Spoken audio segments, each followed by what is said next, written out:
L'exhortation du jour, bonjour, bonjour, bonsoir, chers tous. L'exhortation de ce jour, c'est Dieu ne veille pas sur ta parole pour l'accomplir, mais Dieu veille sur sa parole pour l'accomplir. Le thème de ce jour, Dieu ne veille pas sur ta parole pour l'accomplir, mais Dieu veille sur sa parole pour l'accomplir. Le thème du jour, l'exhortation de ce jour, Dieu ne veille pas sur ta parole, mais Dieu veille sur sa parole.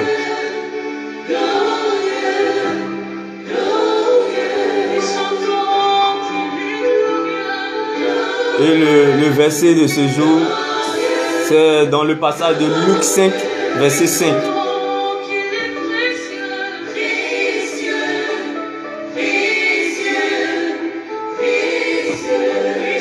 Dieu ne veille pas sur ta parole pour l'accomplir, mais Dieu veille sur sa parole pour l'accomplir. Dieu ne veille pas sur ta parole pour l'accomplir, mais Dieu veille sur sa parole pour l'accomplir. Le thème de ce jour, l'exhortation de ce jour, Dieu ne veille pas sur ta parole, mais Dieu veille sur sa parole. Dans le passage de Luc 5, verset 5, Dieu ne veille pas sur ta parole, mais sur sa parole. Nous lisons le passage de Luc 5, verset 5. Je reprends le thème de cette exhortation. Dieu ne veille pas sur ta parole, mais Dieu veille sur sa parole. Le passage de Luc 5, verset 5. Simon lui répond, « Maître, nous avons travaillé toute la nuit sans rien prendre. Mais tu nous dis de jeter le filet, je vais le faire. » Pierre a répété, « Sur ta parole, je jetterai mon filet. » Il jette les filets et il prend un très grand nombre de poissons.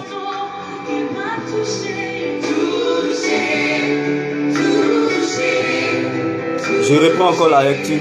Simon lui répond, « Maître, Luc 5, verset 5, nous avons travaillé toute la nuit sans rien prendre, mais tu nous dis de jeter les filets, je vais le faire. » Ils jettent les filets, ils prennent un très grand nombre de poissons. La pensée que je voulais te donner à travers ce verset aujourd'hui, c'est Dieu ne veille pas sur ta parole pour l'accomplir, mais sur sa parole. Et dans ce passage que je viens de vous lire, il y a le mot maître que Pierre a dit. Lorsque Dieu ne veille pas sur ta parole pour l'accomplir, et il veille sur sa parole pour l'accomplir, c'est parce qu'il y a une alliance. C'est pour cela que Pierre a dit, maître, sur ta parole, je jetterai mon filet. Et il a eu le résultat. Un très grand nombre de poissons plus tard. Juste interpellé en ce jour, lorsque Dieu veille sur sa parole pour l'accomplir, c'est parce qu'il y a une alliance qui a été établie. C'est parce que tu as un choix de Dieu. C'est parce qu'il y a un mandat sur ta vie. C'est parce que la grâce de Dieu est descendue sur ta vie. Et quand la grâce de Dieu descend sur ta vie, elle ne te demande pas ce que tu as envie de faire. Elle ne te demande pas ce que tu veux faire. Elle te demande ce que le ciel attend de toi.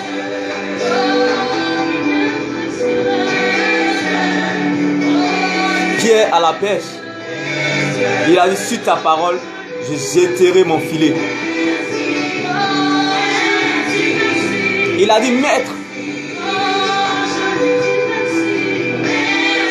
Quand quelqu'un te dit maître, c'est parce que tu es son disciple.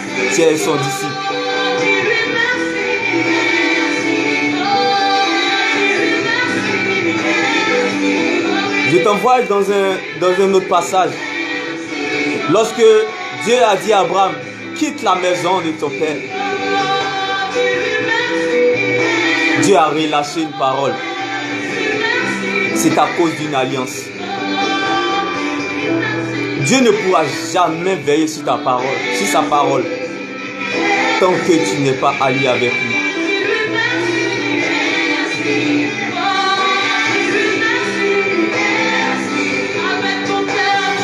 Il a dit à Abraham, quitte la maison de ton père. Abraham était dans le confort. Abraham était dans l'idolâtrie. Abraham même ne connaissait pas Dieu. Abraham ne priait pas. Mais il a dit, quitte la maison de ton père. Il a dit, quitte la maison de ton père. Abraham a quitté dans l'incertitude. Abraham a quitté dans la confusion. Abraham a quitté le confort. Abraham a quitté l'idolâtrie. Abraham a quitté tout ce qui ne glorifiait pas Dieu. En allant dans un chemin d'incertitude. En allant dans un chemin sans issue. Tout comme toi, tout comme moi aussi. Le Seigneur t'interpelle ce matin à propos de ce sujet. Dieu ne veille pas sur ta parole pour l'accomplir. Dieu veillera sur sa parole pour l'accomplir. Mais lorsque Dieu veut veiller sur sa parole pour l'accomplir, il faut qu'une alliance soit établie. Quand on parle d'alliance, on parle de contrat. Quand on parle de contrat, il fait allusion à un CDI. Lorsque Dieu veille sur sa parole pour l'accomplir, tu as un CDI avec le Seigneur. Lorsque Dieu ne veille pas sur ta parole pour l'accomplir, c'est parce que tu as un CDD avec le Seigneur, un contrat à durée déterminée.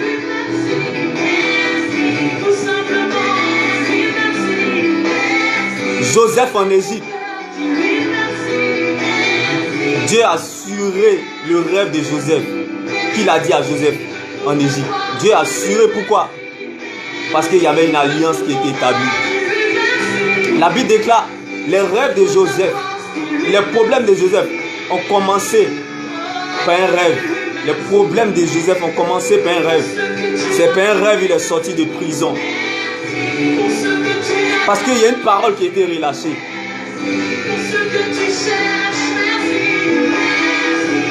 Dieu te parle au moyen de la Bible. Dieu te parle au moyen d'un Samuel à l'église.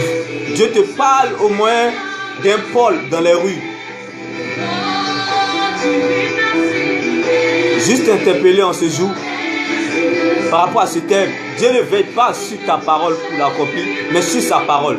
Pour que Dieu veille sur sa parole pour l'accomplir, il te faut une alliance. Il te faut faire une alliance avec Dieu. Ne te laisse pas tromper. Quand Dieu veille sur sa parole pour l'accomplir dans ta vie, il te faut une alliance. Il te faut une identité en Christ. Après avoir accepté le Christ, tu dois connaître ton identité en Christ. Qui suis-je? Parce que même un enfant, lorsqu'il naît, quand il commence à grandir, il commence à prendre conscience de ses frères, de ses soeurs, les natures, tout ça. C'est pareil aussi. Parce que c'est pareil aussi dans la voie du Seigneur. Un homme sans repère se perd. Pour que Dieu veille sur sa parole pour l'accomplir, il te faut une alliance avec Dieu. Il te faut un CDI, un contrat à durée indéterminée avec Dieu.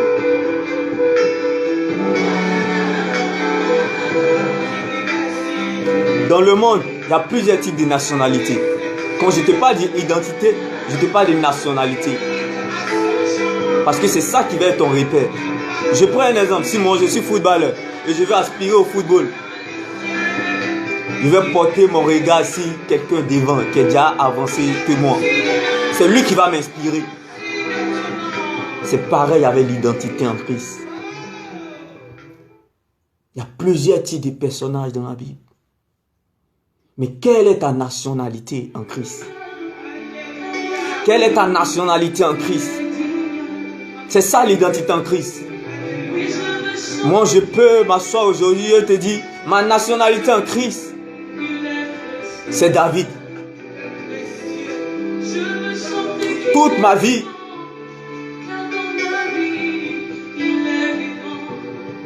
Je fais allusion à mon psaume 23. Ça me suit partout. Même dans la maladie, le psaume 23 me réveille.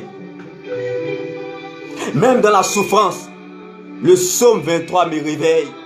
Parce qu'il veille sur moi. Toi aussi, tout comme toi, tu peux me dire, ma nationalité en Christ est Sarah. Je fais référence à Sarah sur toute ma vie sur cette terre. Ma nationalité en Christ est Gédéon. Je parle de la révolution. Ma nationalité en Christ, c'est Pierre. J'aime la connaissance. Je lis beaucoup la Bible. Tu peux dire ma nationalité en Christ, c'est Isaac. J'aime le sourire. Même dans les difficultés. Tu peux dire ma nationalité en Christ, c'est Ézéchias. Je m'en sors toujours dans les maladies incurables. Tu peux dire ma nationalité en Christ, c'est Bartimée. Je serai un consolateur pour les gens dans ce monde. Par rapport à la douleur, par rapport à une douleur dans la vie de quelqu'un. C'est ça. Lorsque Dieu veille sur sa parole pour l'accomplir, il te faut une alliance avec Dieu. Lorsque Dieu veille sur sa parole pour l'accomplir, il te faut un contrat à durée indéterminée, un CDI avec Dieu. Lorsque Dieu ne veille pas sur ta parole pour l'accomplir, dis-toi que tu es en CDD avec Dieu.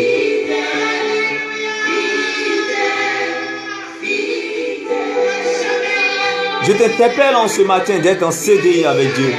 Un contrat à durée indéterminée. Soucie-toi des choses de Dieu. Sois utile pour les choses de Dieu. Tu verras que Dieu veillera toujours sur sa parole pour l'accomplir dans ta vie. Parce que Dieu sait que tu es utile pour lui. Quand Dieu veille sur sa parole pour l'accomplir, il y a 5 dimensions. Il y a la surface. Il y a la hauteur, il y a la largeur, il y a la longueur, il y a la profondeur. Quand Dieu veille sur sa parole pour l'accomplir, il y a 5 dimensions, 5 codes, 5 traversées à le faire. La surface, la largeur, la longueur, la hauteur, la profondeur. Parce que la parole en elle-même, elle fait en 5 dimensions. C'est pour cela qu'il y a 5 ministères.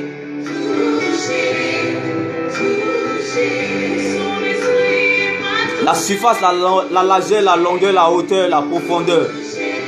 C'est pareil aussi pour les 5 ministères.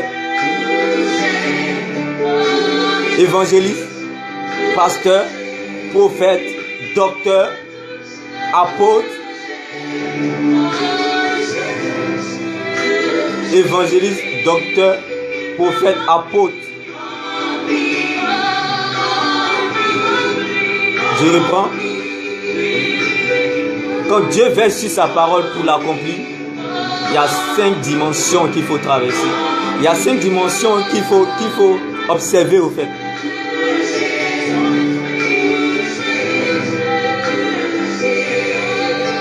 La hauteur, la surface, la longueur, la largeur, la profondeur, comme ces 5 ministères.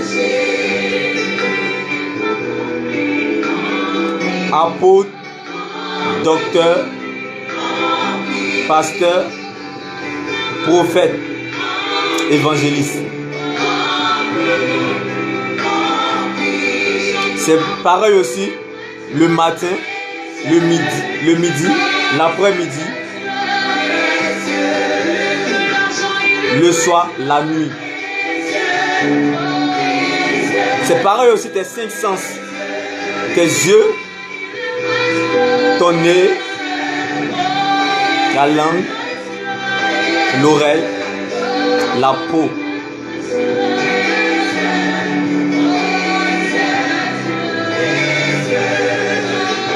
Quand Dieu veille sur sa parole pour l'accomplir, il faut cette dimension-là en 5. Il faut observer cette dimension en 5.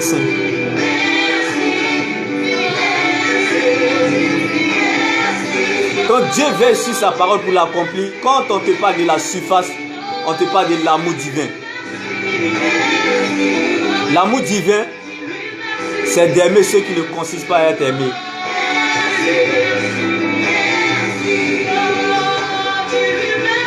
Je reprends, l'amour divin consiste, excuse-moi, l'amour divin consiste à aimer ceux qui ne méritent pas d'être aimés. Donc quand tu veux que Dieu veille sur sa parole pour l'accomplir, tu dois avoir un cœur d'amour. Tu dois aimer ceux qui ne méritent pas d'être aimés. Quand tu veux que Dieu ne veille pas sur ta parole, mais sur sa parole pour l'accomplir. Parce que Dieu ne veillera jamais sur ta parole pour l'accomplir, mais sur sa parole.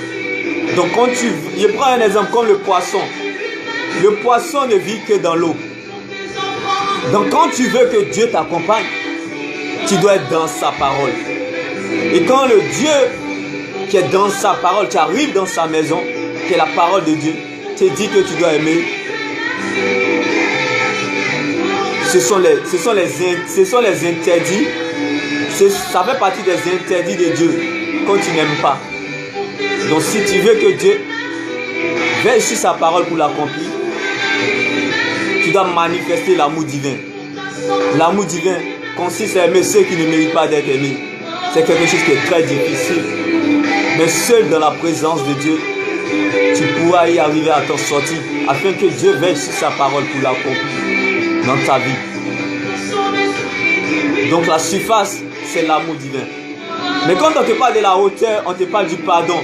Quand tu veux que Dieu veille sur sa parole pour l'accomplir, tu dois être quelqu'un qui pardonne beaucoup. Tu dois être quelqu'un de miséricordieux comme Joseph en Égypte. La jalousie, le rejet de Joseph en Égypte, l'esclavage, l'accusation, la prison. Lorsque Dieu a relevé Joseph, Joseph a pardonné. Tout ce que les gens t'ont fait subir, ça n'était même pas un tiers de ce que Joseph a traversé. Mais il a eu un cœur. Il a eu un cœur. Il a eu un cœur de miséricorde. C'est pour cela que Dieu l'a élevé. Quand Dieu veille sur sa parole pour l'accomplir, il y a 5 dimensions. La surface, la largeur, la longueur, la hauteur, la profondeur. La surface, on a dit, c'est l'amour divin. C'est-à-dire, l'amour divin consiste à aimer ceux qui ne méritent pas d'être aimés. Le pardon de Joseph en Égypte, malgré l'humiliation, tout ce qu'il a traversé. Ça, c'est la hauteur. Maintenant, quand on te parle de la largeur, on te parle de la repentance. Quand on te parle de la repentance, je fais allusion à David. David était comme nous, les hommes d'aujourd'hui, qui vont à l'église, qui vont dans les rues, mais parfois qui commettent des erreurs, des fautes. David n'était pas un homme parfait, mais il avait un cœur en or, il savait se repentir. Donc la largeur parle de la repentance. La repentance. Si tu veux que Dieu veille sur sa parole pour l'accomplir, il faut te repentir tout le temps, en toutes choses, que tu sais que là tu as foiré. Parce que la Bible déclare, celui qui dit qu'il n'a point péché déclare Dieu menteur, sa parole n'habite point en lui. Notre vie quotidienne est une vie de repentance. Il n'y a aucun homme sur cette terre qui ne se répand pas chaque jour. Celui qui dit qu'il ne se répand pas, c'est un menteur. La parole de Dieu n'habite point en lui. En 1 Jean 9. Donc si tu veux que l'Éternel élargisse l'espace de ta tente, si tu veux que l'Éternel grandisse avec toi, tu dois avoir un cœur de repentance. David savait se repentir. Quand quelqu'un sait se repentir, quand il rentre dans la présence, tu as l'impression que ce n'est pas lui qui est tombé hier. Parce que la repentance te donne la capacité de te relever. C'est comme si tu as fait du mal à ta femme et tu viens vers elle, tu lui dis chérie, pardonne-moi pour hier. Mais tu veux qu'elle s'attend à quoi? Elle va te pardonner. Parce que tu es humble. Donc quand on parle de repentance, on parle d'humilité. C'est parce que tu reconnais. Tu reconnais tes fautes. Tu reconnais tes transgressions. C'est pour cela la Bible déclare que David était l'homme selon le cœur de Dieu. Si tu veux que Dieu veille sur sa parole pour l'accomplir, tu dois être quelqu'un qui se répand en toutes choses.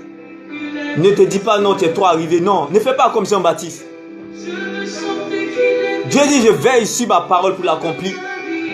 Jean-Baptiste était au désert. Dieu aimait Jean-Baptiste parce qu'il était dans la volonté de Dieu. Dieu veillait sur Jean-Baptiste au désert parce qu'il prêchait l'évangile. Mais un bon matin, Jean-Baptiste s'est réveillé. On ne sait pas qu'est-ce qu'il a piqué.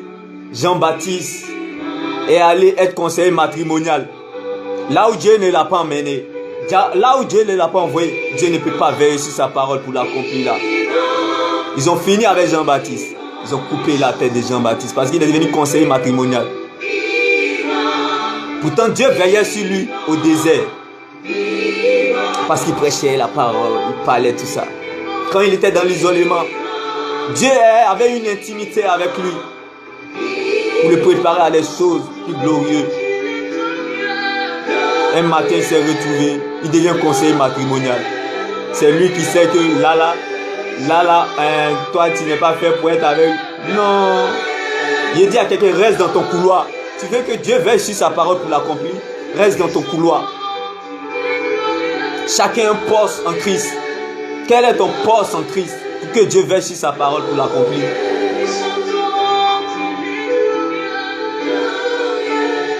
Ne fais pas comme Jean-Baptiste. Tu es toujours sur observation.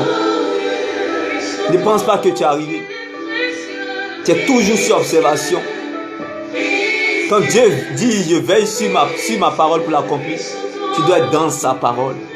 Est-ce que tu as une vie de méditation? Est-ce que tu as une vie de louange, d'adoration?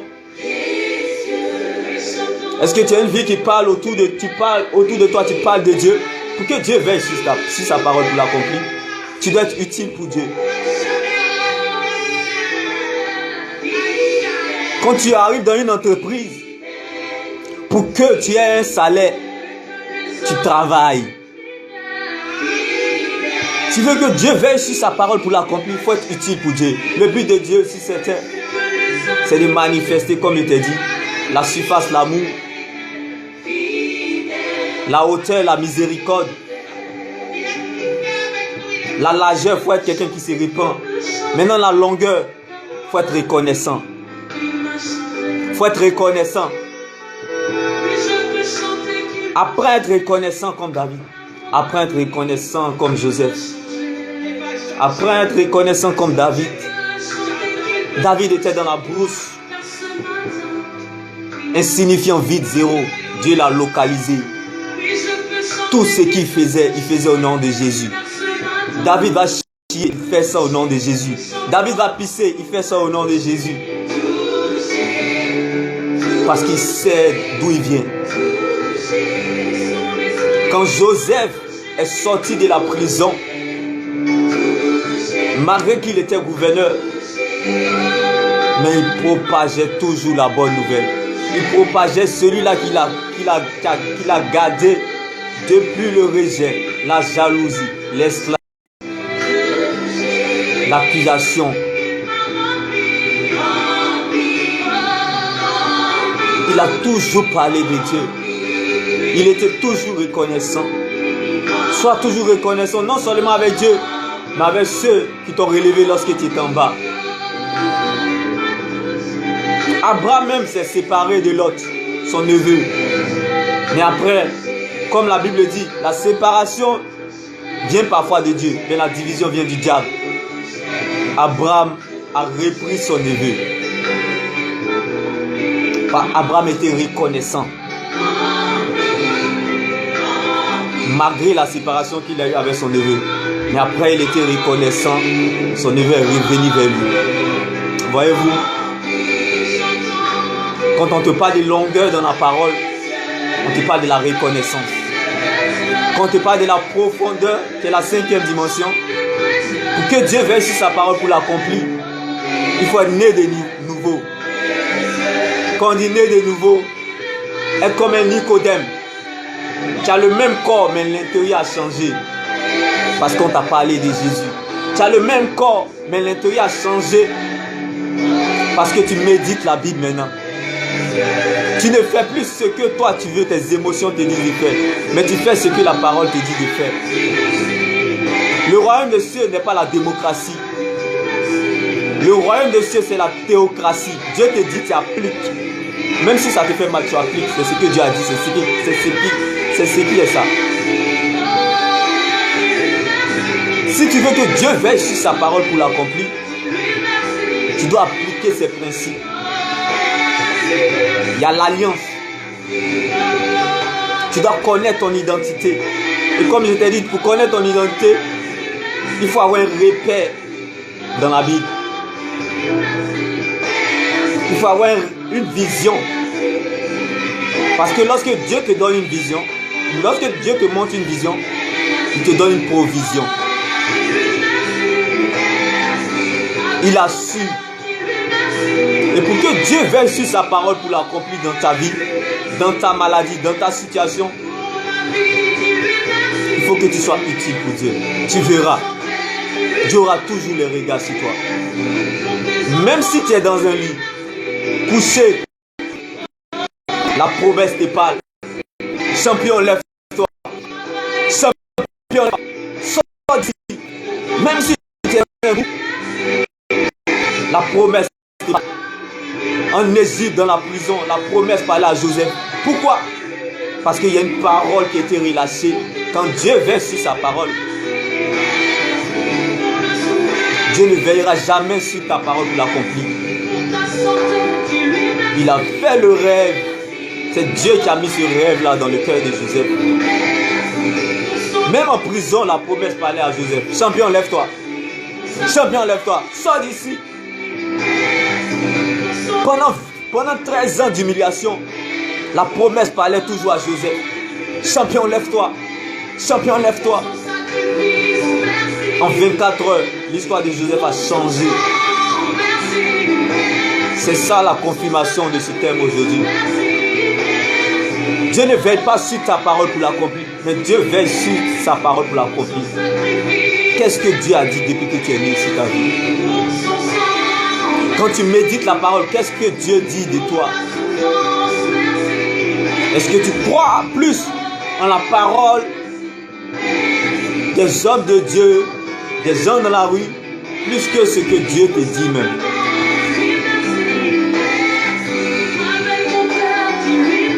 Parce que je ne peux pas vivre avec ma femme à la maison. Je ne peux pas vivre avec ma femme à la maison. Et puis, ma vie d'intimité là, je raconte à tout le monde au dehors. Non. C'est pareil. Il y a les gens, ils oublient les Bibles pour aller à l'église. Dieu lui-même, tu l'oublies pour aller à l'église. Et tu veux qu'il veille sur sa parole pour l'accomplir dans ta vie. Quand tu vas à l'école, tu oublies ton sac à la maison pour aller. C'est pareil. Pour que Dieu veille sur sa parole pour l'accomplir, il y a des principes. Même dans nos démarches, même dans nos marches, il y a des principes. Quand Dieu dit je veille sur ma parole pour l'accomplir, c'est comme le poisson dans l'eau. Hors de l'eau, il ne vit plus. Tu veux que Dieu veille sur sa parole pour l'accomplir, tu dois être dans la parole. Tu dois être dans la parole. Tu dois être dans la parole. Tu dois être dans la parole. Ça va pas, tu dois être dans la parole. Comme Sarah, sa stérilité. Si Sarah voulait regarder la parole de sa stérilité, elle allait rester stérile toute sa vie. Si Ézéchias voulait regarder sa maladie, la parole de la maladie incurable, il allait rester malade toute sa vie. Si David voulait regarder la parole d'une personne insignifiante qu'il était en brousse, il allait être insignifiant toute sa vie. C'est parce qu'il y a une parole qui a été relâchée. Concentre-toi sur la parole qui était relâchée. La Bible que tu médites chaque jour. Concentre-toi sur la parole qui était relâchée. Samuel qui est rentré dans ta maison, qui est rentré dans ton quartier, qui est rentré dans ton travail en parlant de Dieu. Concentre-toi sur ces paroles. Même si tu ne vois pas les résultats actuels, mais concentre-toi sur ces paroles. Ne te tais point. C'est pas parce que tu as péché, c'est pas parce que tu es tombé que cette parole-là n'est pas d'actualité. La Bible déclare les bontés de l'Éternel se renouvellent chaque matin. Ses compassions ne sont pas à l'éternel. Les bontés de l'Éternel se renouvellent chaque matin. Ses compassions ne sont pas à l'éternel. Ton péché ne peut pas empêcher la volonté de Dieu de s'accomplir dans ta vie. Laisse-moi te choquer. Laisse-moi te donner cette bonne nouvelle aujourd'hui. Tes péchés ne pourront pas empêcher la volonté de Dieu de s'accomplir dans ta vie. Quand Dieu te dit une parole, c'est parce qu'il a préparé la fin. Il sait comment tu vas finir. Il sait la capacité même que lui-même va te donner. Quand tu vois quelqu'un se sanctifier, c'est par la grâce. Il ne mérite pas. C'est pas parce qu'il est meilleur que toi. C'est par la grâce. C'est une capacité surnaturelle qui vient lui donner d'être capable là où il était incapable hier. Donc c'est pas parce que tu pèches, tu tombes dans le péché comme David avec Bathsheba que Dieu va te laisser. Non, certes tu as brisé l'alliance, mais tu n'as pas rompu l'alliance. Le brisement, c'est le fait que tu es tombé. Mais la Bible déclare les bontés de l'Éternel ne sont point épuisées. Ses compassions ne sont pas à l'éternel. Je parle à quelqu'un. Dieu ne veillera jamais sur ta parole du désespoir. Dieu ne veillera jamais sur ta parole de la culpabilité. De ta culpabilité. Mais Dieu veillera sur sa parole pour l'accomplir. Tant que tu es dans la parole, le train se met en marche. Tant que tu es dans la parole, le train se met en marche. Ne regarde pas ce que les gens pensent de toi, ou bien ce que toi-même tu penses de toi. Tes péchés ne pourront jamais empêcher Dieu d'accomplir sa volonté dans ta vie. Ne te laisse pas tromper. C'est ça la vraie bonne nouvelle. Parce que quand Dieu t'a choisi, il ne t'a pas choisi pour ce que tu vas faire. Il t'a choisi pour ce que tu es. Donc quand quelqu'un sait ce que tu es, quels que soient tes dérapages, il a pris une décision, il assume. Ça, c'est cette bonne nouvelle que j'aimerais te communiquer aujourd'hui. Dieu ne veillera pas sur ta parole pour l'accomplir, mais Dieu veillera sur sa parole pour l'accomplir. Pour que Dieu veille sur sa parole pour l'accomplir, sois dans la parole toujours, comme un poisson dans l'eau, comme un crocodile dans l'eau. Tu verras que Dieu veillera toujours sur sa parole pour l'accomplir. Prends un repère dans la vie, dans la Bible, et accroche-toi à ce repère. Si je vais devenir un grand footballeur, je vais dire bon, je vais être un Messi. Je me concentre sur Messi. Tu veux que Dieu soit fidèle sur ta vie, concentre-toi sur David. Apprends les choses de David. Tu verras que Dieu sera fidèle avec toi. Tu vas avoir la connaissance comme Pierre. Commence à méditer la parole. Tu vas avoir la révélation. Sois utile pour Dieu. Dieu te donnera. Ça va tomber comme de l'eau. C'est ça. Quand Dieu veille sur sa parole pour l'accomplir, c'est parce que tu es utile pour lui. Un repère dans la Bible. Un repère. Tu verras que tu pourras t'en sortir sur n'importe quelle situation. Quand une maladie incurable t'arrive, cherche Ézéchias. Comment Ézéchias s'est comporté? Comment Paul aussi s'est comporté quand Paul pouvait dire: je porte la marque de la souffrance de Christ. Lis ce verset, puis que ce verset te fortifie. Elle se répète. Tu verras que Dieu va veiller sur ton mal. Dieu va veiller sur tes pleurs. Comme Sarah. Tu cherches Sarah. Qu'est-ce que Sarah, malgré la stérilité, la vie de non-accomplissement, l'échec, si Sarah voulait rester sur sa parole de la stérilité, elle n'aurait pas enfanté Isaac. Elle est restée sur la parole de ce que Dieu a dit. Elle est entrée dans la parole Tu veux que Dieu veille sur sa parole pour l'accomplir. Tu dois une identité. De Abraham, A-B-R-A-M, tu passes à Abraham, H-A-M. De Jacob, tu deviens Israël. Pour que Dieu veille sur sa parole, il doit y avoir un changement dans ta vie. Pour que Dieu veille sur sa parole pour l'accomplir, tu dois être un Simon qui va devenir Pierre.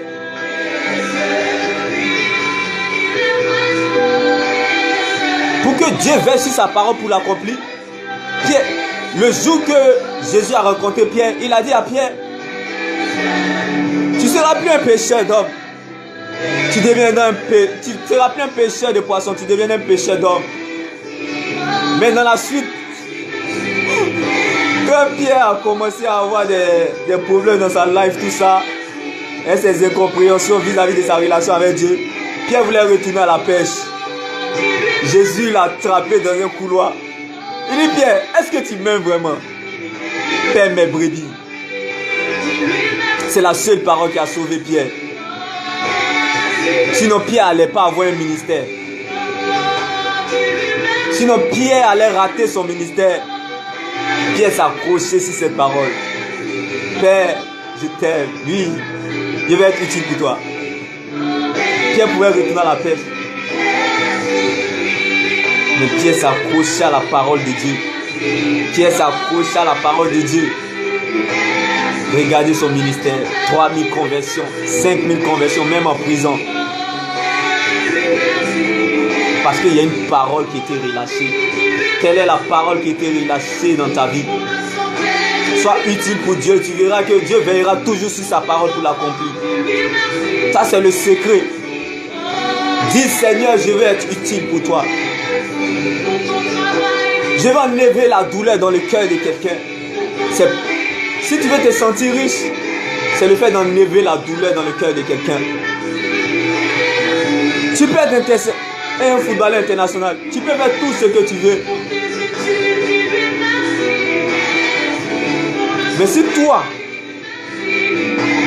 tu enlèves la douleur dans le cœur de quelqu'un, tu es plus qu'un médecin, tu es plus qu'un footballeur international, tu es plus qu'un politicien. Parce que la douleur,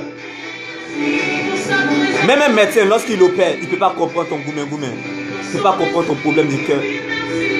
Donc pour que Dieu veille sur sa parole pour l'accomplir, soit utile pour lui. C'est la plus grande richesse dans le monde. La parole, c'est la plus grande richesse dans le monde. Joseph n'avait pas de diplôme en prison. Mais en 24 heures, son histoire a changé. David était insignifiant dans la forêt. Mais on dit, tant que David n'arrive pas, on ne commencerait pas le repas avant son arrivée. Vous savez quand Dieu te localise. Même quand les hommes viennent se tromper à ton sujet, Samuel est rentré dans la maison. Son regard s'est porté sur les plus grands. Dieu dit non, c'est pas celui-là que j'ai choisi. Celui-là que j'ai choisi, c'est celui-là même qui est dans la forêt. C'est celui-là même qui est en prison. Vous voyez? Vous voyez? Qui n'a rien fait. Tu es dans ta situation précaire, tu es dans ta maladie précaire. Un coup comme ça, il y a un doigt qui vient de tomber sur ta vie. Mais tu n'es pas conscient. Mais c'est après, dans la réalité, ils vont venir te dire, champion, sors de là. Sors de la bourse. Quitte dans l'endroit des moutons. On a besoin de toi en haut. La royauté a besoin de toi. Tu veux que Dieu veille sur ta parole pour l'accomplir. Sois fidèle dans les petites choses comme David. Tu veux que Dieu veille sur ça. Non, Dieu ne veillera jamais sur ta parole pour l'accomplir. Dieu n'a pas veillé sur la parole de Joseph pour accomplir sa mission, pour accomplir les choses dans sa vie. Dieu n'a pas veillé sur la parole de David pour accomplir les choses dans sa vie. Dieu a veillé sur sa parole. Donc quand Dieu veut veiller sur sa parole pour l'accomplir, c'est parce que tu dois être utile pour lui. Tous les personnages de la Bible, c'est les gens qui étaient utiles pour Dieu. Il n'y a pas de secret. La grâce de Dieu, lorsqu'elle descend dans ta vie, elle ne te demande pas ce que tu as envie de faire, ce que tu veux faire, mais ce que le ciel attend de toi. C'est comme un logiciel qui entre toi et qui te dit que Même dans la prison, tu influences. Même dans la prison en Égypte, tu influences. Quand Dieu veille sur sa parole pour l'accomplir, même dans ta maladie, tu es influençable. On te dit, maladie a duré, mais tu es encore en vie. Comme la femme à la peine des sortes depuis 12 ans. Maladie a duré comme l'homme paralysé, mais tu es encore en vie. C'est parce qu'il y a une parole qui doit être relâchée dans ta vie. Dieu ne veille pas sur sa parole pour l'accomplir. Sur ta parole pour l'accomplir, mais Dieu veille sur sa parole pour l'accomplir. Donc c'était l'exhortation en ce jour. Quand les hommes n'ont plus rien à faire avec toi, Dieu aura quelque chose à faire pour toi. Quand les hommes ne seront plus là pour vouloir t'aider, Dieu sera là pour t'aider. Parce que Dieu travaille avec le reste, les insignifiants, les vides. Donc laisse-moi te dire par rapport à ta situation, ou tes problèmes, ou je ne sais pas, ta maladie, sache que c'est parce que Dieu a un plan pour toi. Quand on dit Dieu a un plan pour toi, c'est parce qu'il a relâché une parole. Dieu ne veille pas en vain. Tu es utile pour Dieu. Tu as une mission sur cette terre aussi. Dieu ne te demande pas des grandes choses. Ta petite contribution.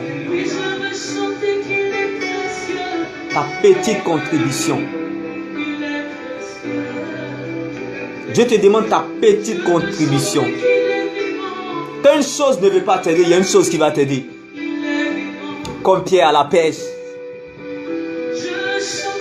Il dit, Seigneur, toute la nuit, nous avons travaillé toute la nuit sans rien prendre. Dieu dit,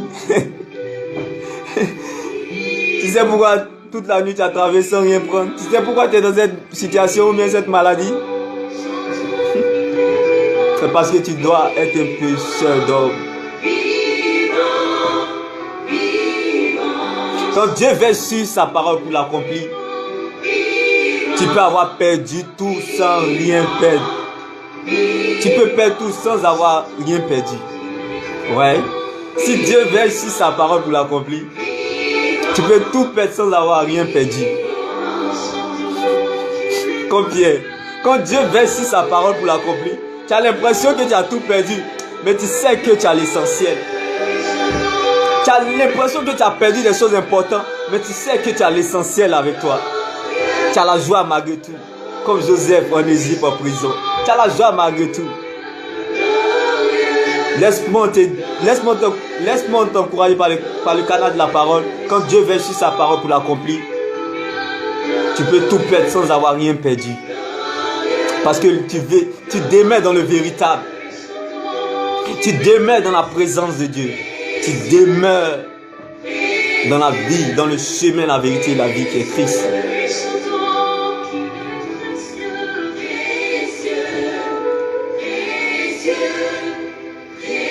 Élie était un sans-abri. Quand tu lis le passage d'Élie chez la veuve de Sarepta, tu as l'impression que, vu que Élie était un sans-abri, c'est la veuve de Sarepta qui allait lui rendre service. Mais pourtant non. C'était Élie qui allait rendre service à la veuve de Sarepta. C'est pour te dire, lorsque Dieu veille sur sa parole pour l'accomplir, même dans le vide, tu deviens utile. Même en prison, tu deviens utile. Joseph a évangélisé les prisons jusqu'à que la prison l'a fait sortir. La prison dit, champion, sors d'ici. Ici, c'est pas ta place. On a besoin de toi en haut là-bas. Le roi a besoin de toi.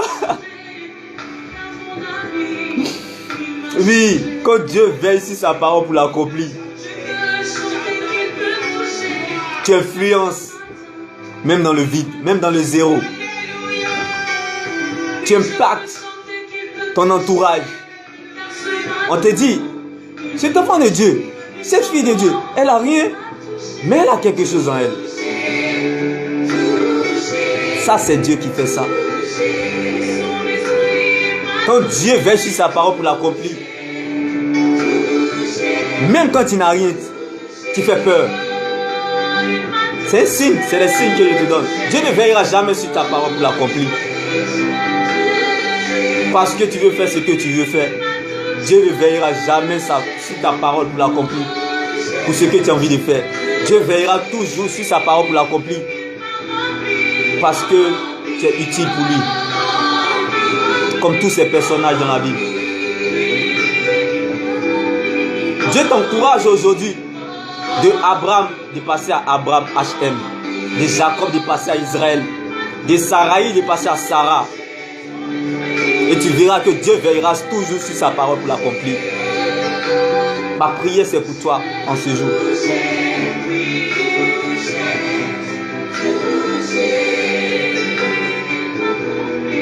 Tous ceux qui ont été malades dans la Bible, si les gens voulaient regarder la parole de leurs maladies, ils ne seront jamais guéris. Dieu a toujours dit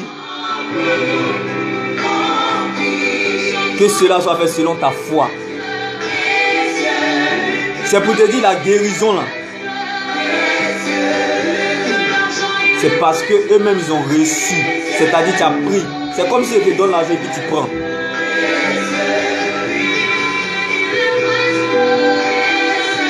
Je te donne l'argent et puis tu prends. Ne regarde pas si la parole de ta maladie. Regarde la parole de ce que Dieu a dit. Cette maladie va te combattre, mais elle ne va pas te vaincre. Cette situation va te combattre, mais elle ne va pas te vaincre. Quand tu t'appuies là-dessus, tu marches avec ça. Même dans le vide, dans le zéro, tu marches avec ça. Tu verras que Dieu va te donner une capacité, une force surnaturelle. Parce que tu as cru.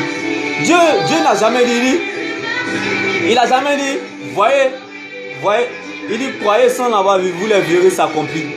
Il n'a pas dit, voyez sans l'avoir vu, vous les verrez s'accomplir. Il a dit, croyez sans l'avoir vu. Dieu te dit de croire simplement. Et quand tu crois, c'est comme un poisson qui est dans l'eau. C'est parce que tu es dans l'eau. Mais il y a des principes. Il y a des principes. Pourquoi il faut accepter le Christ?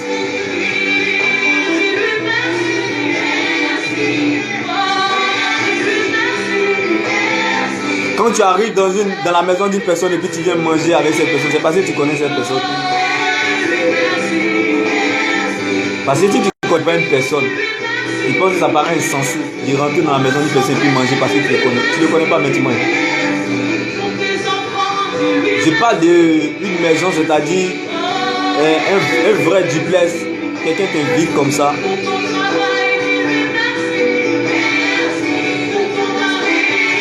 Tu viens, tu manges. Quelqu'un que tu n'as jamais vu ni connu. C'est pas l'ami de quelqu'un, c'est pas une relation de quelqu'un. Non, mais vous ne connaissez même pas, ni d'Adam ni d'Ève. Et puis tu rentres comme ça un jour dans sa maison et tu manges. Non, ça paraît insensé. C'est pareil aussi. Quand tu veux croire en Christ, tu veux croire en la parole de Dieu, il y a un principe déjà. Est-ce que tu es né de nouveau? Tu as une identité en Christ? Quel est ton repère? Il y a tout ça là. Parce que c'est tout ça là qui est le cheminement pour te donner la force de pouvoir croire en la parole qui était relâchée. Dieu veille sur sa parole pour l'accomplir. Parce que tu es utile pour lui. Dieu ne veillera jamais sur ta parole pour l'accomplir. Parce que tu es là, tu n'es pas utile pour lui. Dieu veillera sur sa parole pour l'accomplir. Parce que tu es utile pour lui. Oui. Oui. Tu es comme un pont. La Bible déclare que quand tu veux que Dieu veille sur sa parole pour l'accomplir, tu dois être un pont. Tu dois être un pont entre les hommes et Dieu. Quand Dieu veille sur sa parole pour l'accomplir, tu dois être un pont entre les hommes et Dieu. Tu verras, Dieu veillera toujours sur ta vie pour l'accomplir.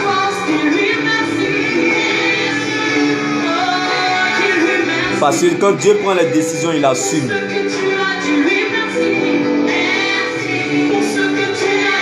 Quand Dieu veille sur sa parole pour l'accomplir,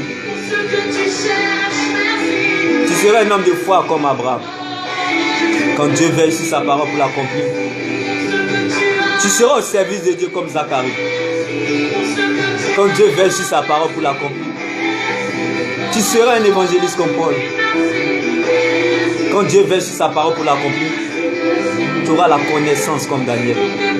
Quand Dieu veille sur sa parole pour l'accomplir, tu seras un pécheur d'homme comme Pierre. Quand Dieu veille sur sa parole pour l'accomplir, tu seras une personne qui va agir dans le domaine de la délivrance. Tu vas délivrer beaucoup de vies.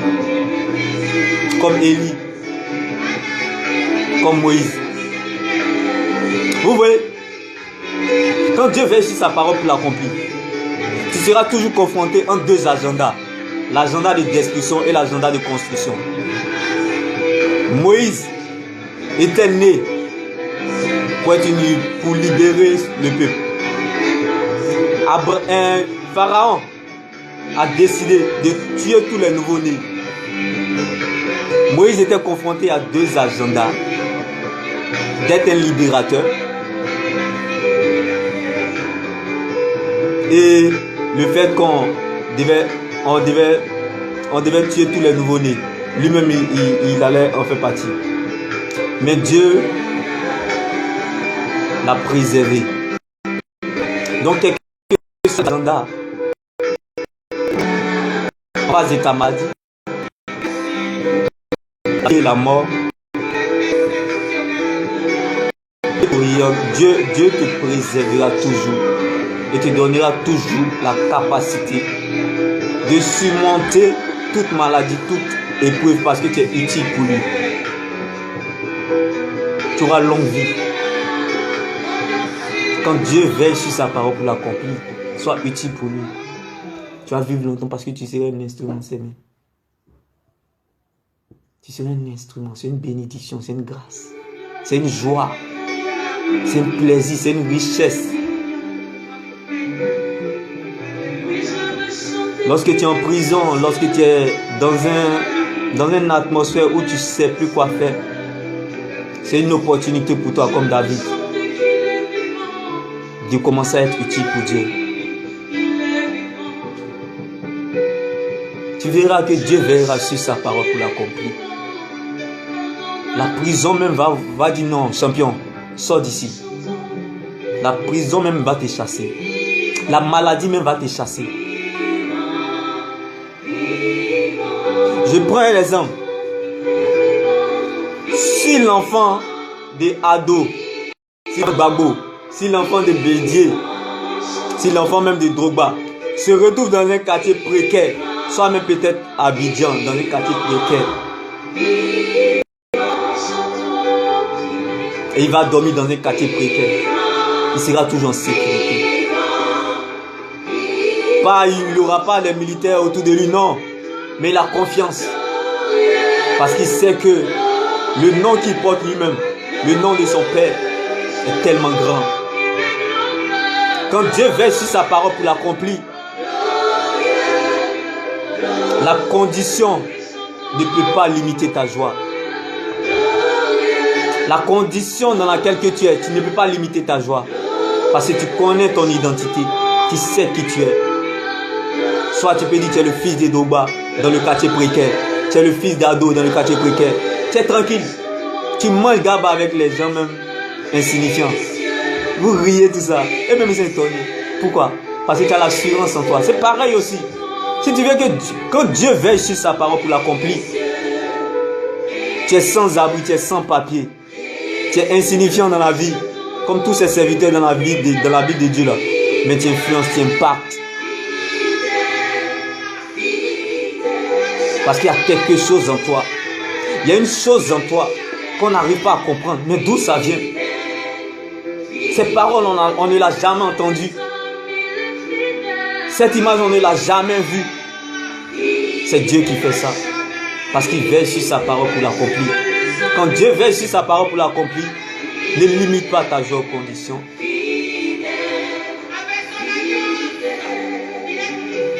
Ta condition ne détermine pas ton identité. Quand Dieu veille sur sa parole pour l'accomplir. Ta condition ne doit pas limiter ton identité. Parce que le nom qui est en toi est grand. David a dit, l'Éternel est mon berger, je ne manquerai de rien. David n'a pas parlé de l'argent. Mais quand il dit je ne manquerai de rien, il parle d'une présence. Que les gens soient présents avec toi ou pas, quand Dieu veille sur sa parole pour l'accomplir, lui-même il est présent. Là où les gens ne seront plus présents pour toi, quand Dieu veille sur sa parole pour l'accomplir, Dieu sera présent. La présence de Dieu peut effacer la présence des millions de personnes. Tu peux être dans une foule et puis tu auras l'impression que tu es seul. Mais tu t'imagines, quand tu es seul avec Dieu, tu as l'impression que le monde est avec toi. Pas le monde physique, pas le monde physique. Mais non, je te parle du monde de l'esprit. Il y a la vie en toi.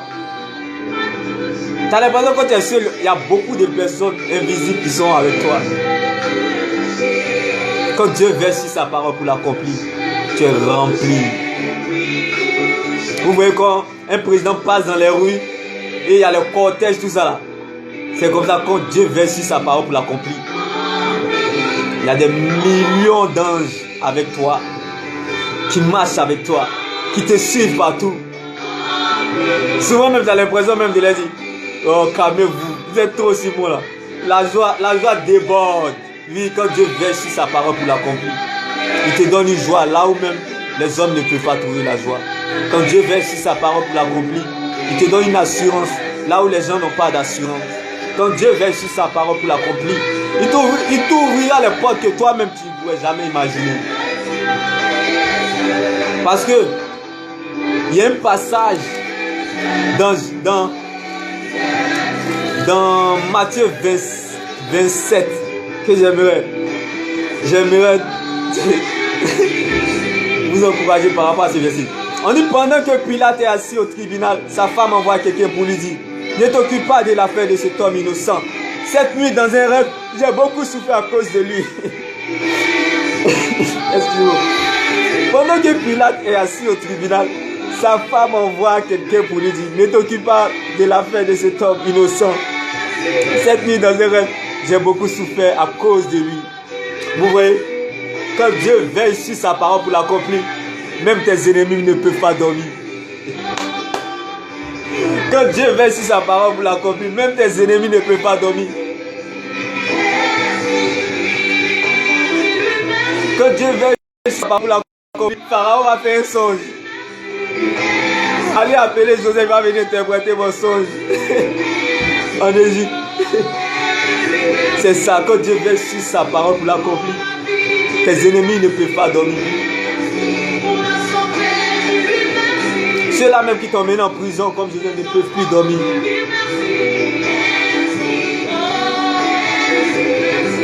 Quand Dieu veille sur sa parole pour l'accomplir, on aura besoin de toi.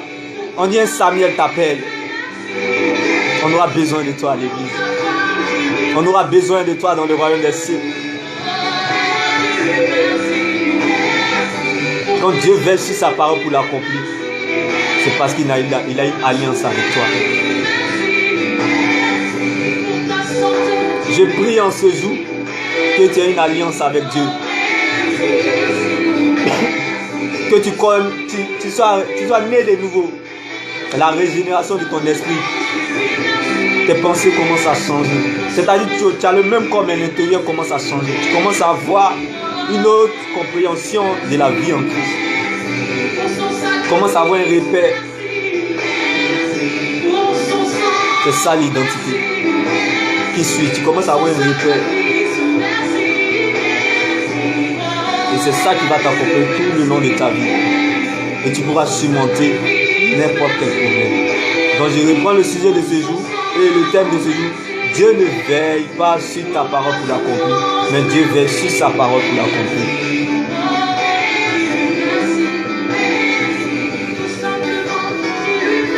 Et nota bene, je vais vous donner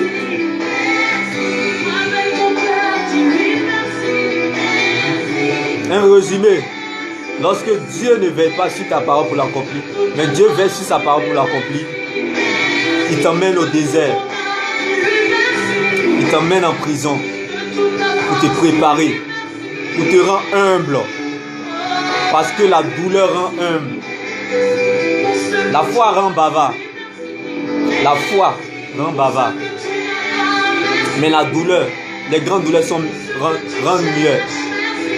Donc ça veut dire que quoi? Quand Dieu veut commencer à veiller sur sa parole pour l'accomplir dans ta vie, il va te créer un chemin au désert. Il va te conduire au désert. Et j'aimerais te donner la clé. La clé qui ouvre la porte du désert. Si l'homme ne te rejette pas, comment Dieu va t'accueillir? Il faut qu'on te rejette afin que Dieu te prenne. Si les gens n'ont plus rien à faire avec toi, c'est que Dieu a quelque chose à faire avec toi. Toutes choses concourent bien de ceux qui aiment Dieu. Tout ce qui t'arrive t'emmène quelque part. Quelque part qui est mieux que là où tu étais hier. Quand une chose ne veut pas t'aider, il y a une autre chose qui t'aidera. Quand les hommes t'insultent, Dieu t'applaudit. Quand tu disparais, Dieu apparaît. Quand tu es vide, Dieu te remplit. Quand tu es triste, Dieu te donne la joie. Quand tu as mal, Dieu t'enseigne l'humilité. La souffrance, les difficultés sont de l'huile sur ta tête. L'incertitude et la confusion sont comme de la glace sur tes pieds. Tout ce qui t'arrive t'emmène vers un lieu inconnu. Quand Dieu t'emmène quelque part, c'est pour t'introduire quelque part qui est mieux que là où tu es quitté hier. Et puis c'est là il a dit à Abraham, quitte la maison de ton père. Quand Dieu veut commencer à veiller sur sa parole pour l'accomplir, il te prépare au désert, il te prépare en prison. Comme on dit, le destin fait subir, mais la destinée prépare. Le destin de Lazare, c'était la maladie. Mais la résurrection était sa destinée que Dieu préparait. C'est pareil. Quand Dieu veille sur sa parole pour l'accomplir,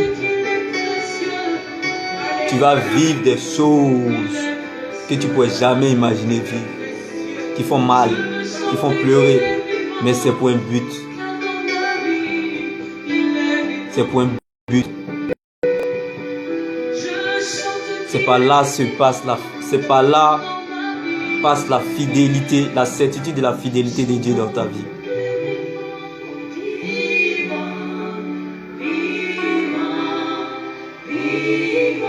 Regarde surtout la vie de Joseph. Dieu a veillé sur la parole qu'il a dit dans le rêve de Joseph. Parce que les problèmes de Joseph ont commencé dans un rêve. Mais c'est dans un rêve, il est sorti de prison, il est devenu gouverneur. Vous voyez? Quand Dieu veille sur sa parole pour l'accomplir, il y a des principes, il y a un cheminement. Ne t'attends jamais à la facilité. Attends-toi à des pleurs, à des douleurs comme Golgotha. Mais sache qu'en Galilée, tu seras heureux, tu vas commencer à rire. Quand Dieu veille sur sa parole pour l'accomplir, c'est parce qu'il y a une alliance qui a été établie. C'est parce que tu es utile pour Dieu. C'est parce que tu connais ton identité en Christ. C'est parce que tu as une nationalité céleste. Tu as une nationalité en Christ. Il y a la nationalité française, ivoirienne, togolais, tant. C'est comme ça aussi. Il y a la nationalité Joseph. Il y a la nationalité David. Il y a la nationalité Abraham.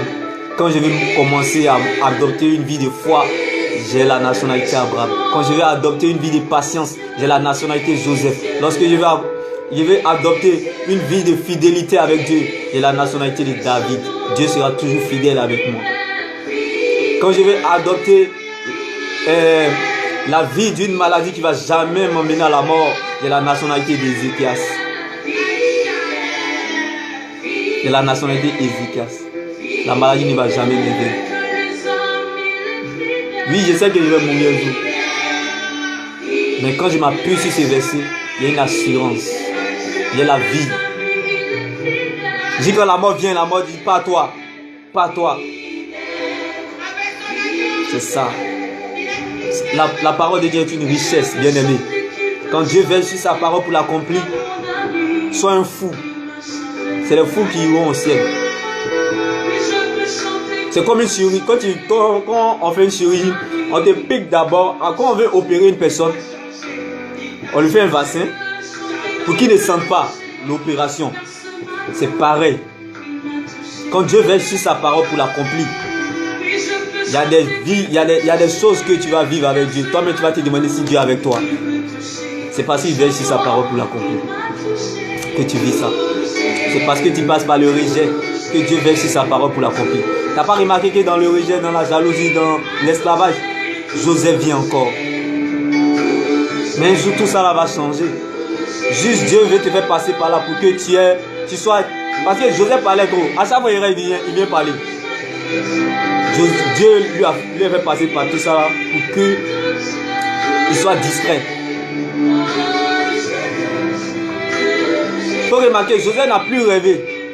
Jusqu'en s'en prison, ils ont fait un rêve et puis il l'a interprété. C'est tué. Donc le désert, la prison, c'est pour que tu te taises. Tu sois silencieux. Parce que quand Dieu est silencieux, ça fait peur, comme je l'ai dit. Il a souvent dit dans mes exhortations. Quand Dieu est silencieux, ça fait peur. Donc quand Dieu veille sur sa parole pour l'accomplir, c'est quelqu'un qui prépare. C'est comme une sauce que Dieu prépare. Quand Dieu veille sur sa parole pour l'accomplir, c'est comme une sauce que Dieu prépare dans le désert. C'est comme une sauce que Dieu prépare dans la prison. Parce que le monde va te déguster. Que le monde veuille ou pas, le monde va te déguster. La prison va te chasser. La maladie incurable va te chasser. Va dire Lazare, je ne peux plus rester dans ce corps.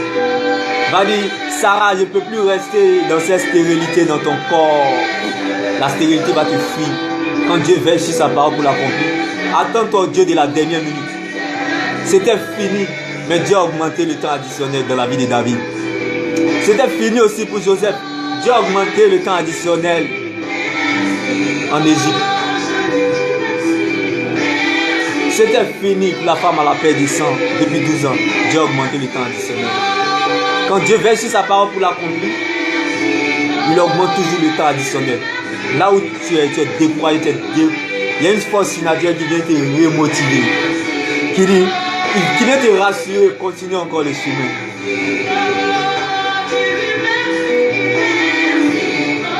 Quand Dieu veille sur sa parole pour l'accomplir, c'est comme un voyage où on a besoin d'un passeport, on a besoin d'un visa pour voyager.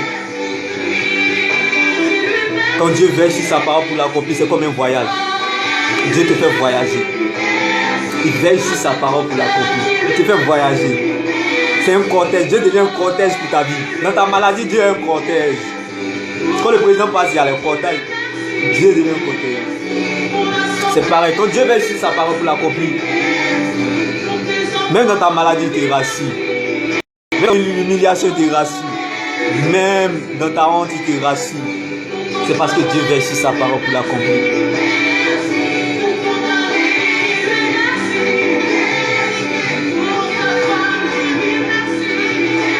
Quand Dieu ne veille pas, Dieu ne veillera jamais sur ta parole pour l'accomplir. Pour ce que tu veux faire. Dieu veillera toujours sur sa parole pour l'accomplir. Parce que c'est ce que le ciel attend de toi. La grâce de Dieu, quand elle descend dans la vie d'une personne, ce n'est pas pour faire ce qu'il a envie de faire ou ce qu'il veut faire, mais ce que le ciel attend de lui. Donc tu veux que Dieu veille sur sa parole pour l'accomplir dans ta vie. Apprends à être utile pour Dieu. Apprends à tisser une alliance avec Dieu. Apprends à connaître ton identité en Christ. Sois né de nouveau, comme Nicodème. Dieu te fera du bien. La parole te mettra à l'aise et tu verras les résultats. Mais n'oublie pas, Jésus n'est pas venu pour nos problèmes. Il est venu pour le salut de notre âme. L'église n'est pas la fin de tes problèmes. Non.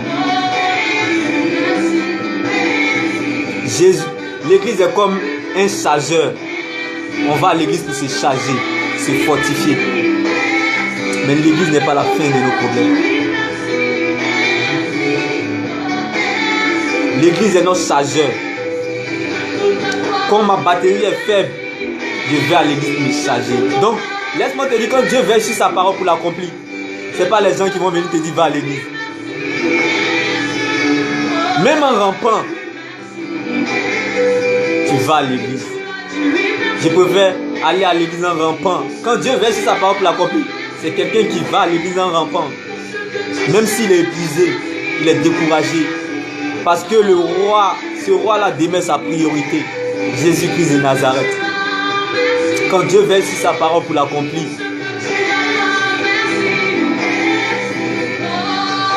il devient fou de Jésus. Que ça va pas. Jésus est Seigneur.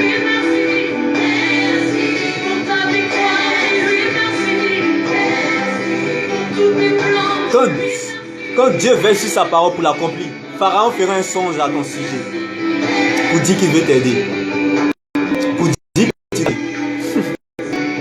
Quand Dieu veille sur sa parole pour l'accomplir, on va te chercher en brousse comme David. Quand Dieu veille sur sa parole pour l'accomplir, là où tu as l'impression que tous t'ont lâché, Dieu met un rêve dans la vie de quelqu'un, ou bien une pensée dans la vie de quelqu'un à ton sujet. C'est pour cela qu'il t'appelle, tu es étonné de la nouvelle.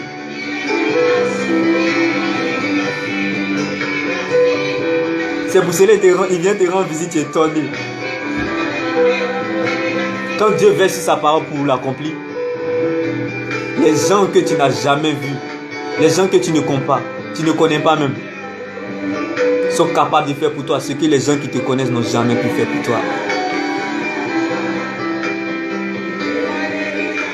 Ce que la famille de Joseph n'a jamais pu faire pour lui, c'est ce que Pharaon a fait pour la vie de Joseph en Égypte. Ce que l'entourage, le patron même de Joseph n'a jamais fait pour Joseph, Pharaon a fait ça pour lui. Quand Dieu veille sur sa parole pour l'accomplir, attends-toi un jour à ce que tu rencontres quelqu'un qui sera capable de faire dans ta vie ce que les gens même qui te connaissent n'ont jamais pu faire pour toi. Quand Dieu veille sur sa parole pour l'accomplir,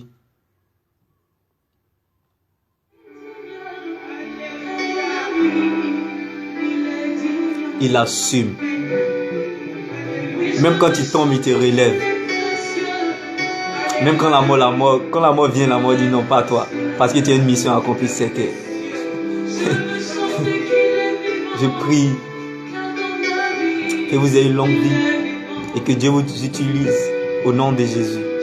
Dans votre famille, dans votre travail, dans tous les domaines de votre vie. Que vous soyez utile pour Dieu. Vous soyez utile pour Dieu. Comme je l'ai dit, ne regarde pas ton état pécheresse. Dieu s'en fout de ça. Quand Dieu t'appelle, c'est parce qu'il connaît ta fin. Quand Dieu te prend, c'est parce qu'il assume la fin. Donc quand Dieu veille sur sa parole pour l'accomplir, il faut savoir que le péché ne peut pas empêcher la volonté de Dieu d'accomplir dans sa vie. Parce que tout n'est que grâce. C'est Dieu qui te donnera la capacité d'un jour de ne plus pécher. Ne pense pas que c'est tes propres efforts. Ne te laisse pas blaguer par les gens au dehors. Le péché qu'on dit chaque jour là, ceux qui tombent dans le péché, tu ne peux pas comprendre si toi tu étais à leur place. Donc quand Dieu veille sur sa parole pour l'accomplir, même dans le péché il t'approuve. Pas parce que le péché est bon. Pas parce que le péché est bon que Dieu t'approuve. Non. Non. C'est parce que Dieu sait qu'il lui-même te donnera la capacité de t'en sortir, de te relever et de continuer la mission qu'il t'a donnée si c'était. C'est pour cela qu'on dit quand Dieu veille sur sa parole pour l'accomplir. Quand Dieu veillera toujours sur sa parole pour l'accomplir et non sur ta parole. C'est les pécheurs qui expérimentent la gloire de Dieu. C'est dans les ténèbres qu'on expérimente Dieu. Quand Dieu veille sur sa parole pour l'accomplir, Tu vas expérimenter Dieu dans les ténèbres, comme Joseph en prison, en Égypte. Quand Dieu veille sur sa parole pour l'accomplir, tu vas expérimenter Dieu dans les ténèbres, comme Joseph, comme David, exilé, sans abri, fuyard, malgré qu'il a l'onction de Dieu, malgré que la grâce de Dieu est sur sa vie. Quand Dieu veille sur sa parole pour l'accomplir, tu traverses les épisodes de la vie comme si Jésus n'est pas avec toi, mais pourtant il est avec toi. C'est parce que Dieu veille sur sa parole pour l'accomplir. Il est toujours avec toi. Lorsque tu te réveilles le matin, ton premier miracle, c'est le souffle de vie. C'est parce que Dieu veille sur sa parole pour l'accomplir. Si Dieu te donne le souffle de vie, c'est pour te dire qu'il t'a tout donné. C'est parce que tu ne peux pas prendre conscience. Quand Dieu veille sur sa parole pour l'accomplir, s'il a pris le risque de te réveiller le matin, c'est que prends ce risque-là de croire qu'il va le faire. Quand Dieu veille sur sa parole pour l'accomplir, s'il a pris le risque de te révéler cette chose, prends le risque de croire qu'il va le faire. C'était mon exhortation en ce jour. Que Dieu vous donne la force, que Dieu vous donne la capacité de pouvoir surmonter toute situation, maladie et toute chose. Par ce thème de ce jour, Dieu ne veille pas sur ta parole pour l'accomplir, mais Dieu veille sur sa parole pour l'accomplir. Dans ma maladie, je jetterai mon filet. Sur ma maladie, je jetterai mon filet, Seigneur, comme Pierre. Sur ma souffrance, je jetterai mon filet comme Pierre, Jésus. Je jetterai mon filet. Le filet, c'est ton cœur. Sur ma maladie, je jetterai ta parole. Le filet, c'est la parole, quoi. Mais dans le cœur. C'est comme si tu nages.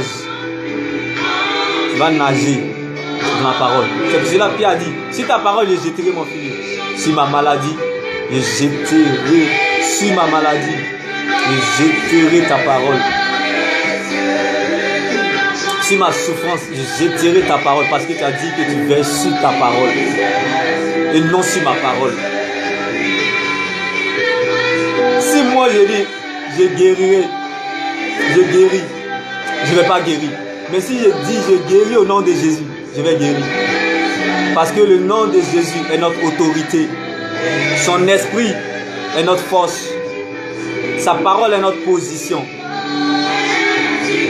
La résurrection est notre liberté. Sa résurrection est notre liberté. Son sang est notre couverture. Donc quand je connais ces âmes-là, je pense que je vais toujours prendre le risque de croire que Dieu ne veillera jamais sur ma parole, mais sur sa parole. Parce que c'est ce qu'il a dit. Dieu ne veille pas sur ta parole pour l'accomplir, mais Dieu veille sur sa parole. C'est pour cela qu'on dit que cela soit fait selon ta volonté.